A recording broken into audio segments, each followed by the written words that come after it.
bahagia.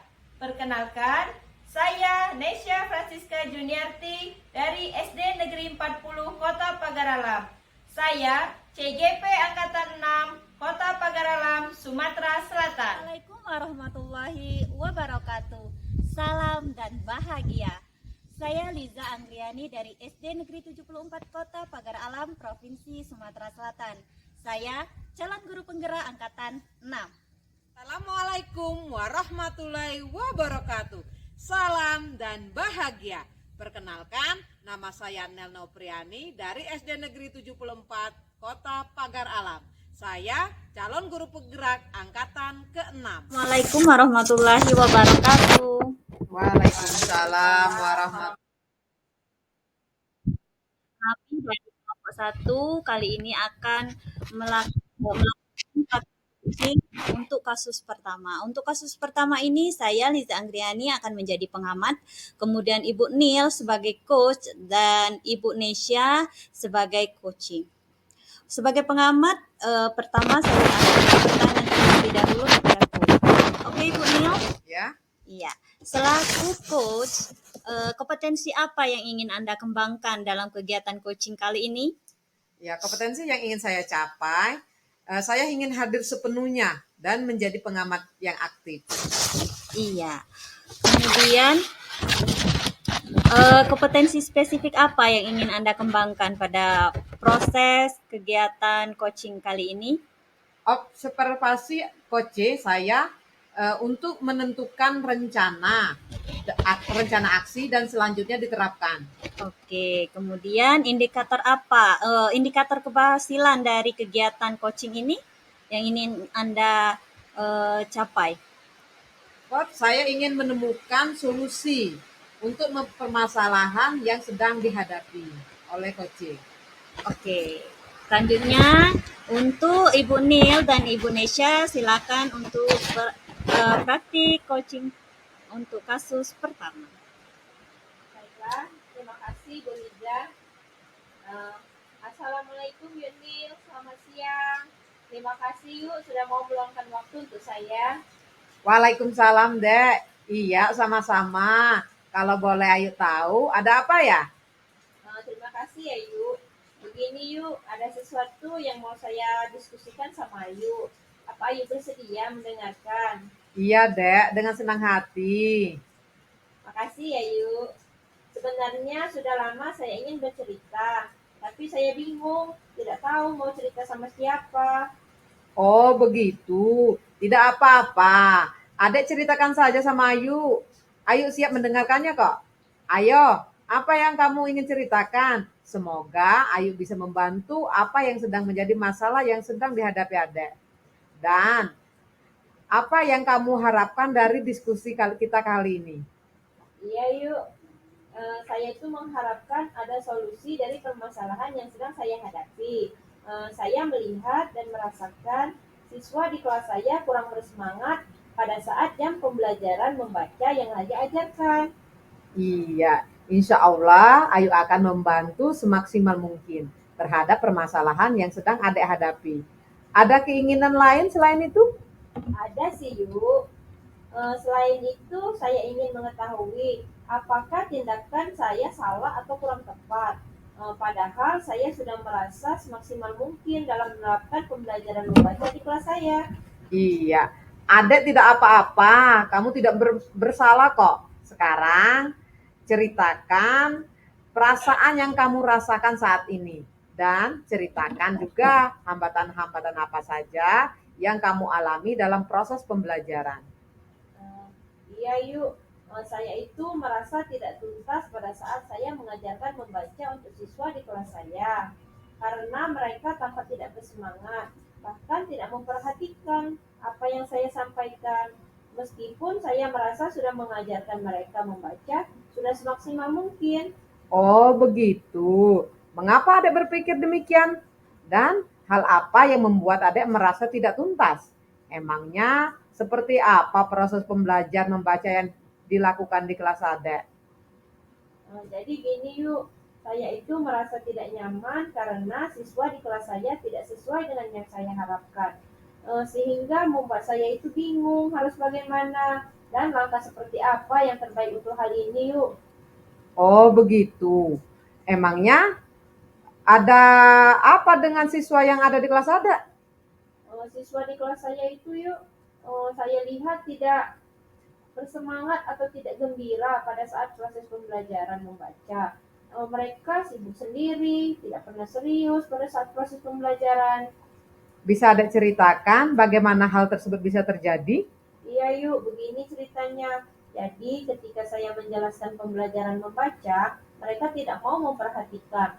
Cuma ngobrol, asik bermain, dan sibuk sendiri. Padahal saya sudah berusaha terbuka untuk menjelaskan. Oh, begitu. Emangnya Ade menginginkan pembelajaran yang seperti apa untuk pembelajaran membaca di kelas Ade? Begini yuk, aku tuh pengennya siswa senang, fokus, serta bersemangat dalam pembelajaran membaca. Dan semua siswa memperhatikan ketika saat saya menjelaskan. Terus apa yang Ade akan lakukan untuk mencapai demikian?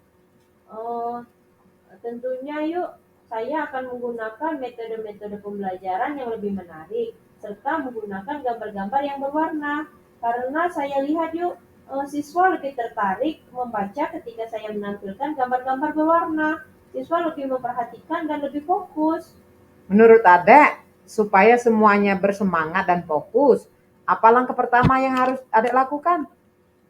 Tentunya langkah pertama yang saya persiapkan yaitu gambar-gambar yang berwarna yang menarik terlebih dahulu. Kemudian saya jelaskan dengan metode-metode yang variatif, menarik, serta menyenangkan. Iya, Dek. Ide Ade sudah sangat luar biasa. Kamu tinggal menerapkannya saja. Dan kapan hal tersebut akan dilakukan? Iya yuk, secepat mungkin lah. Mungkin besok saya akan mencoba mulai menerapkannya. Selain itu, yang Adek sebutkan tadi, apa ada cara lain lagi supaya siswa lebih bersemangat? Tentunya saya akan mengkondisikan fokus siswa terlebih dahulu sebelum memulai pembelajaran dan saya menjelaskan melalui teknik stop dan mindfulness ya yuk. Nah, itu bagus sekali, Dek. Ternyata kamu sudah mampu mengatasi masalahmu sendiri. Sekarang, ayo komitmen. Apa yang akan kamu lakukan? Iya yuk, saya berkomitmen untuk nantinya saya ingin semua siswa bersemangat dan terlibat aktif pada saat proses pembelajaran. Dan semua siswa harus bisa membaca. Nah, sangat baik itu untuk Adek lakukan. Ayu yakin setelah ini Adek bisa lebih baik lagi dan banyak perubahan dari diri Adek dalam mengajarkan siswa di kelas Adek membaca. Amin. Terima kasih yuk atas dukungannya. Saya akan selalu berusaha untuk lebih baik lagi ke depannya. Keren sekali, Dek. Baiklah, sekarang permasalahannya sudah jelas. Nah, sekarang Ayu mau permisi dulu, Ayu mau ke kelas. Oh iya yuk, sekali lagi terima kasih ya yuk sudah mau mendengarkan cerita dan permasalahan saya. Iya, sama-sama, Dek. Ayu pamit dulu ya. Assalamualaikum. Baiklah yuk, waalaikumsalam warahmatullahi wabarakatuh. Iya, itulah tadi praktik coaching pada kasus pertama. Kali ini saya sebagai pengamat akan memberikan sedikit refleksi. Pada percakapan praktik coaching tadi, percakapan sudah sesuai dengan alur Tirta dan percakapan yang terjalin juga sudah sangat baik dan sangat terasa keakrabannya. Kemudian coaching juga coach dan coachee juga sudah menyampaikan tujuan dengan jelas sehingga saya sebagai pengamat mudah memahami tujuan yang disampaikan oleh mereka oleh kalian.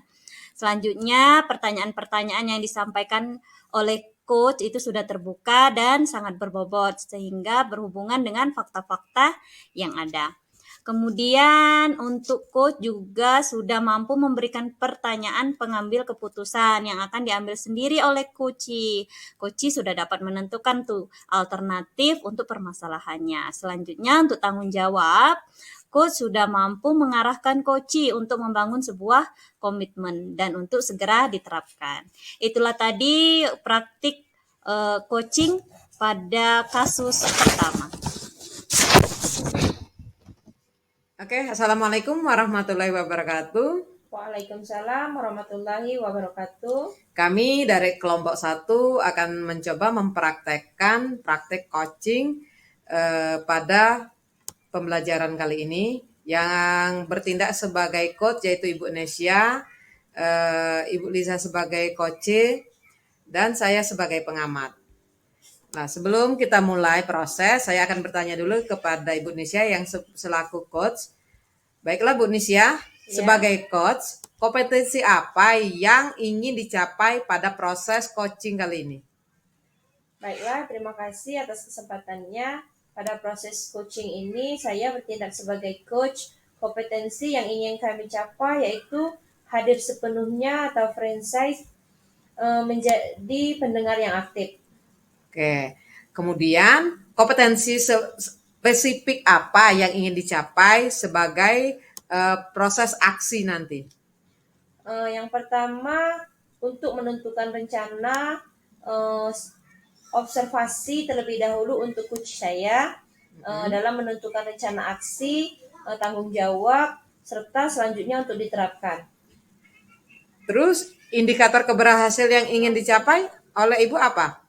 Tentunya indikator yang pertama yang ingin dicapai, coach saya menentukan atau mendapatkan solusi dari permasalahan yang sedang ia hadapi.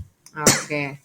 Nah, untuk mempraktekannya kami persilakan kepada Ibu Liza sebagai coach dan Ibu Nesya sebagai coach. Silakan, dipersilakan.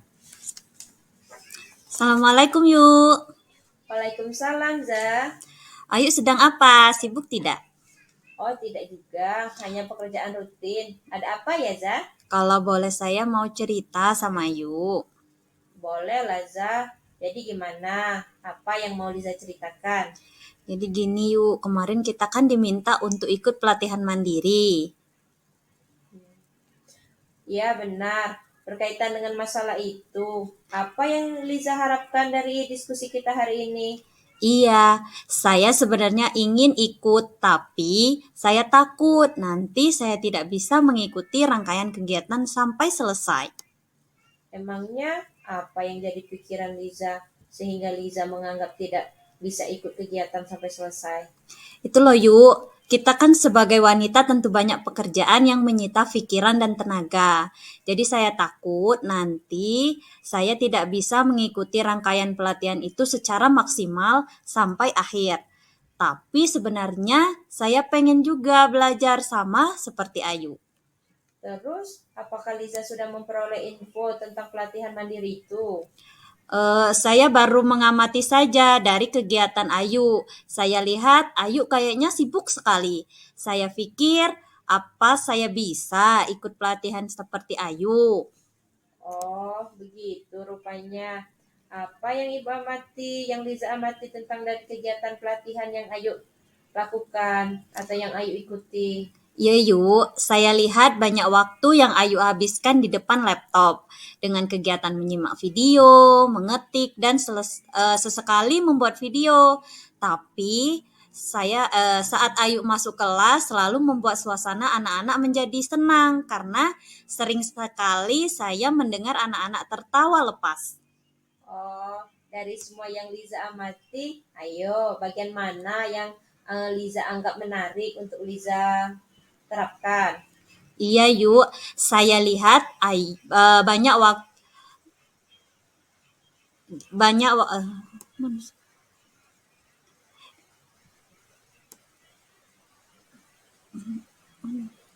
yaitu saat Ayu masuk kelas dan membuat suasana kelas menjadi menyenangkan. Saya kan juga ingin kelas saya seperti kelas Ayu. Begini, Liza, sebenarnya Liza sudah menjadi pengamat yang baik. Setiap kegiatan Ayu itu sudah menunjukkan jika Liza sudah ada keinginan untuk belajar, dan itu sangat bagus untuk tahapan awal. Dan untuk perasaan takut, bukannya setiap manusia juga memiliki rasa itu. Iya Yuk ya, mungkin juga. Terus, kira-kira apa yang Liza lakukan untuk menghadapi pikiran-pikiran yang seperti itu? Ya, saya inginnya ikut pelatihan mandiri. Siap-siap untuk mengatur waktu dengan berbagai kegiatan. Tapi sebelumnya saya akan mencari informasi tentang pelatihan itu agar bisa mempersiapkannya terlebih dahulu. Iya, informasi dan perangkat untuk mengikuti pelatihan juga sangat penting dipersiapkan agar pelatihan yang akan Liza ikuti juga berjalan lancar. Ya, maksud saya juga seperti itu, yuk. Nah, solusi lain sekiranya di saat mengikuti pelatihan, Liza merasa mau menyerah. Ayo. Bagaimana ya, yuk? Pasti sangat sayang kalau mau mundur di tengah kegiatan yang sudah berjalan. Apa saya juga harus mengajak teman lain untuk ikut bersama-sama mengikuti pelatihan. Tapi yang pastinya saya harus banyak belajar dulu cara mengerjakan tugas dan mengikuti pelatihan agar nanti tidak keteteran. Nah, itu Liza. Nah, itu kan Liza sudah bisa. Liza harus mempersiapkan diri agar nanti saat mengikuti pelatihan bisa mengikuti semua rangkaian kegiatan sampai akhir. Iya, yuk. Saya akan mempersiapkan perangkat, belajar aplikasi video, dan mencari informasi tentang pelatihan itu. Nah, sekarang kita susun komitmen yuk. Kira-kira kapan Liza akan mengikuti pelatihannya? Saya tunggu teman untuk ikut Bella, yuk. Nanti kalau teman-temannya juga menunggu Liza gimana? Iya sih, berarti baiknya saya secepatnya melakukan persiapan. Mungkin sebaiknya begitu, Za. Berarti saya akan melakukan persiapan perangkat, akun, dan informasi tentang pelatihan mandiri. Nanti saat pelatihan mandiri saya apabila mengalami kesulitan, saya akan belajar sama Ayu ya, agar tugas dalam pelatihan mandiri bisa saya kerjakan dan semua rangkaian kegiatan bisa saya ikuti. Pokoknya saya akan berusaha belajar agar saya bisa menjadi guru yang menjadikan suasana kelas menarik semenarik mungkin. Terkadang memang begitu, jika kita menginginkan sesuatu itu yang lebih kita harus berkorban terlebih dahulu. Kita tidak bisa banyak menerima dan diam saja di zona aman kita. Semangat ya Liza, membawa. Jadi kapan Liza mau mengikuti pelatihan mandirinya? Kapan ya yuk? Menurut Ayu kapan?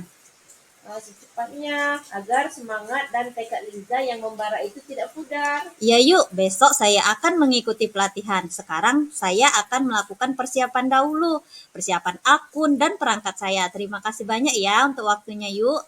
Ya Za, sama-sama. Semoga Liza bisa ya mengikuti rangkaian pelatihan mandiri dengan semangat dan tekad yang kuat. Dan bisa mengikuti rangkaian pelatihannya sampai selesai. Amin, terima kasih yuk. Kalau begitu saya permisi ya. Ya Za, sukses selalu untuk Liza. Oke. Nah, itulah tadi proses coaching yang telah dilakukan. Saya akan merefleksikan dari proses tersebut. Yang pertama, percakapan sudah sesuai dengan alur Tirta dan percakapan sudah terjalin dengan baik dan sangat terasa keakrabannya. Selanjutnya, coach dan coaching sudah menyampaikan tujuan secara jelas sehingga saya mudah untuk memahami tujuan yang disampaikan.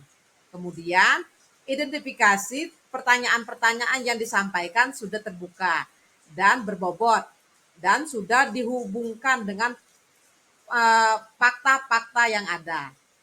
Selanjutnya, rencana aksi, coach sudah mampu memberikan pertanyaan pengambilan keputusan yang akan diambil sendiri oleh coach. Coach sudah dapat menentukan alternatif untuk permasalahan yang ada. Selanjutnya tanggung jawab. Coach sudah mampu mengarahkan coach untuk mengembangkan sebuah komitmen untuk segera diterapkan.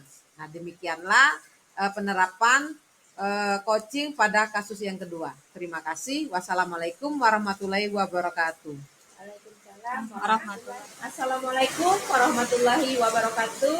Waalaikumsalam warahmatullahi wabarakatuh. Di sini kami kelompok 1 akan mempraktikkan praktik coaching pada kasus yang ketiga. Di sini saya, Nesya Francisca Juniarti, bertindak sebagai pengamat, Ibu Liza Anggraini sebagai coach, dan Ibu Nil Nupriani sebagai coaching. Baiklah, sebelum kami mempraktikkan praktik coaching ini, Terlebih dahulu saya akan menanyakan beberapa hal kepada Ibu Liza sebagai coach. Baiklah Ibu Liza, sebagai coach, kompetensi apa yang ingin dicapai pada saat proses coaching ini? Iya, saya sebagai coach, saya ingin kompetensi yang ingin saya capai yaitu hadir sepenuhnya untuk coach saya, kemudian menjadi pendengar yang aktif dan mengajukan pertanyaan yang mengarahkan coach untuk mencari alternatif ke jalan permasalahan yang ia hadapi. Ya, baiklah. Yang kedua, kompetensi yang lebih spesifik apa yang ingin dicapai oleh Ibu Liza sebagai coach? Iya, kompetensi yang ingin dicapai spesifiknya yaitu kompetensi observasi. Nah, saya mengobservasi coach saya agar bisa menentukan rencana aksi yang akan selanjutnya diterapkan. Baiklah, untuk yang ketiga, indikator keberhasilan atau indikator yang ingin dicapai pada proses coaching ini. Sebagai coach, saya ingin coach saya menemukan solusi untuk permasalahan yang sedang ia hadapi. Baiklah, sekarang saya persilahkan untuk Ibu Nil dan bersama Coach Ibu Liza memulai praktik coaching. Oke, terima kasih. Kita akan mulai. Assalamualaikum Yunil. Waalaikumsalam, Za. Kemarin Ayu mengatakan ada hal yang ingin Ayu diskusikan dengan saya ya. Iya, Za. Ada yang mau Ayu ceritakan sama Liza. Iya. Ini anak-anak kan sudah pulang, berarti kita bisa ngobrol sekarang. Ayu sibuk tidak? Iya, Za. Kerjaan Ayu juga kebetulan sudah selesai.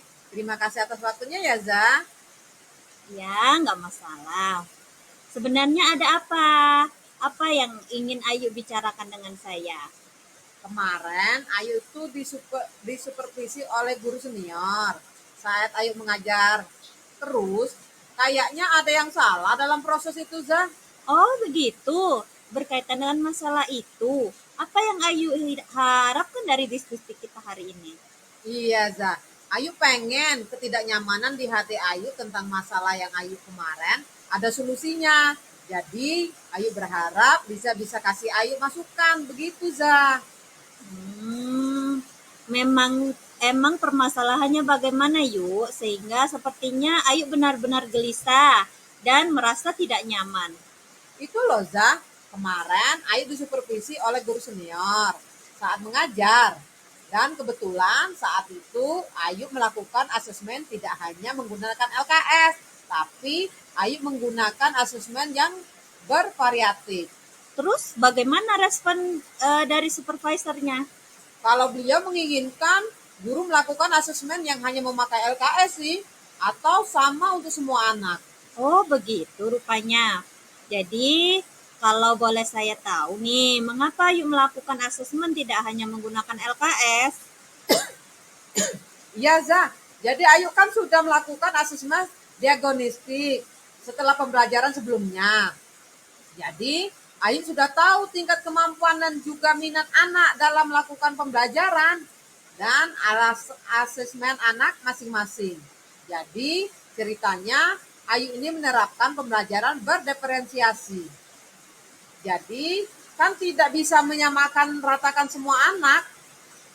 Ayu sudah jelaskan alasan itu sama supervisor. Sudah, Za, tapi sepertinya beliau malah tersinggung dan tidak mau menerima penjelasan Ayu.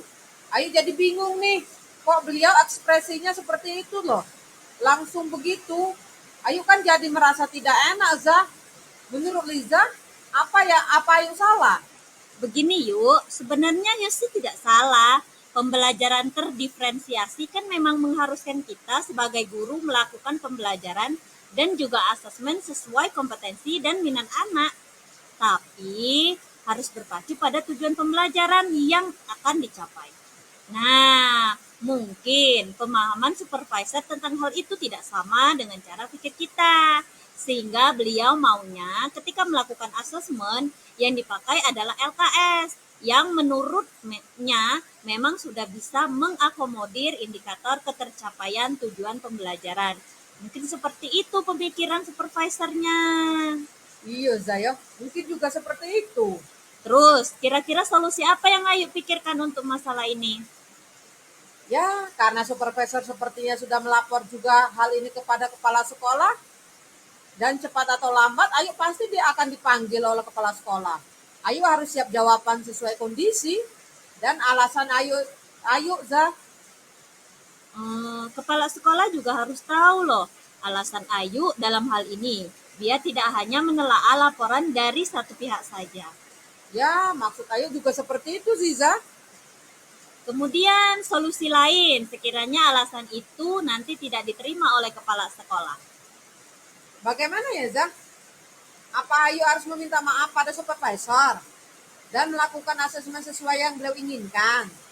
Nah, itu Ayu harus siapkan solusi alternatif. Sekiranya alasan pertama tidak diterima dan bisa jadi malah memperuncing suasana ini. Kan bagaimana ya Zaya? Apa Ayu harus minta maaf? Kan pada rencana pertama dulu sekiranya itu tidak berhasil dan tidak menyelesaikan permasalahan di antara Ayu dan supervisor atau ibu kepala sekolah tidak terima, maka Ayu pasti akan merencanakan rencana yang kedua Ziza. Nah, benar sekali Yuk. Sebab menurut saya ini memang harus diselesaikan sehingga Ayu bisa kembali merasa nyaman dalam bekerja. Iya Ziza, Ayu tidak ingin masalah ini berlarut-larut dan membebani Ayu. Nah, sekarang kita susun komitmen nih. Kira-kira kapan Ayu akan menindaklanjuti masalah ini? Ayu nunggu dipanggil kepala sekolah aja Ziza. Menurut saya sebaiknya Ayu tidak usah menunggu dipanggil kepala sekolah supaya ketidaknyamanan Ayu tidak berlarut-larut. Iya sih, berarti baiknya Ayu menghadap kepala sekolah aja ya Zaya, untuk tidak menunggu dipanggil. Mungkin sebaiknya begitu Yuk. Berarti Ayu akan menghadap kepala sekolah dan menceritakan kronologi persoalan yang ada di antara Ayu dan ibu supervisor. Ayu juga akan bercerita alasan Ayu tidak memakai LKS. Nanti kalau kepala sekolah juga tidak menerima alasan Ayu dan menilai yang Ayu lakukan memang salah, ya berarti Ayu harus meminta maaf dan merubah gaya asesmen Ayu. Karena kalau kepala sekolah juga menganggap itu sebagai kesalahan, mungkin Ayu memang salah. Jadi Ayu yang harus memperbaiki diri. Terkadang memang sesuatu yang menurut kita tepat belum tentu baik menurut ukuran orang lain. Ayu bijaksana sekali. Jadi, kapan Ayu akan menghadap kepala sekolah? Kapan ya Zak? Menurut Liza kapan? Secepatnya, biar Ayu segera tenang dan masalah juga terselesaikan. Ya Zak, memang demikian sebaiknya. Besok selesai mengajar, Ayu akan menghadap kepala sekolah untuk menyelesaikan masalah ini. Terima kasih ya Zak. Oh, iya yuk, sama-sama. Semoga masalah ini segera terselesaikan dan Ayu kembali nyaman bekerja. Oke Zak, kalau begitu Ayu permisi. Iya yuk, sukses selalu untuk Ayu. Terima kasih. Assalamualaikum. Waalaikumsalam. Baiklah, tadi itulah praktik coaching pada kasus yang ketiga kelas selesai. Jadi di sini saya mengamati untuk refleksi dari kasus yang ketiga ini. Untuk percakapan saya perhatikan sudah sesuai dengan alur, yaitu alur cerita, dan percakapan sudah terjalin dengan baik dan sangat terasa sekali keakrabannya antara rekan sejawat yang sangat solid ya. Terus baik coach maupun coachee sudah menyampaikan tujuannya secara jelas, sehingga saya sebagai pengamat sudah memahami tujuan yang disampaikan. Untuk identifikasi pertanyaan-pertanyaan yang disampaikan sudah sangat bagus dan sudah sangat terbuka dan berbobot dan sudah menghubungkan dengan fakta-fakta yang ada. Sebagai rencana aksi, baik coach sudah mampu memberikan pertanyaan-pertanyaan pengambilan keputusan yang akan diambil sendiri oleh Cuci, sehingga Cuci sudah dapat menentukan sendiri alternatif untuk permasalahan. Dan untuk tanggung jawab, coach sudah mampu mengarahkan Cucinya untuk membangun sebuah komitmen dengan penuh rasa tanggung jawab dan untuk segera diterapkan. Baiklah, itulah tadi refleksi dari saya sebagai pengamat. Terima kasih. Wassalamualaikum warahmatullahi wabarakatuh. Waalaikumsalam warahmatullahi wabarakatuh.